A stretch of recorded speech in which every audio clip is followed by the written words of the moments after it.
പലപ്പോഴും നമ്മുടെ സാഹചര്യങ്ങളിൽ നിന്നുകൊണ്ട് നാം നമ്മെ തന്നെ വിധി എഴുതാറുണ്ട്.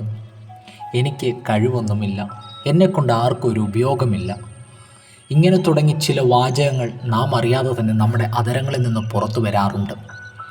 അപ്പോസ്തലനായ പൗലോസ് ഫിലിപ്പർക്ക് ലേഖനം എഴുതുമ്പോൾ ഫിലിപ്പിയ ലേഖനം 4-ാം അധ്യായം 13-ാമത്തെ വാക്യം, എന്നെ ശക്തനാക്കുന്നവൻ മുഖാന്തിരം ഞാൻ സകലത്തിനും മതിയാകുന്നു.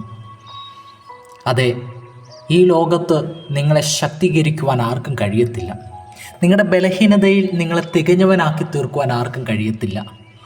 കുറവുകൾ പറഞ്ഞ് ബലഹീനത പറഞ്ഞ് മാറ്റി നിർത്തുവാൻ എല്ലാവരും ഉണ്ടാകും, പക്ഷെ കൂടെ നിർത്തുവാൻ ആരും കാണത്തില്ല. നിങ്ങൾക്കൊരു ബലഹീനത വരുമ്പോൾ സഹതാപത്തോടെ കാണുവാൻ ആരും കാണത്തില്ല. ആ ബലഹീനതകളെ ചോദ്യം ചെയ്തും നിങ്ങളെ കുറ്റപ്പെടുത്തുന്നവരായിരിക്കും നിങ്ങൾക്ക് ചുറ്റുമുള്ളത്. എന്നാൽ വചനം പറയുന്നു, ആ യേശു സകലത്തിനും മതിയായവനാകുന്നു.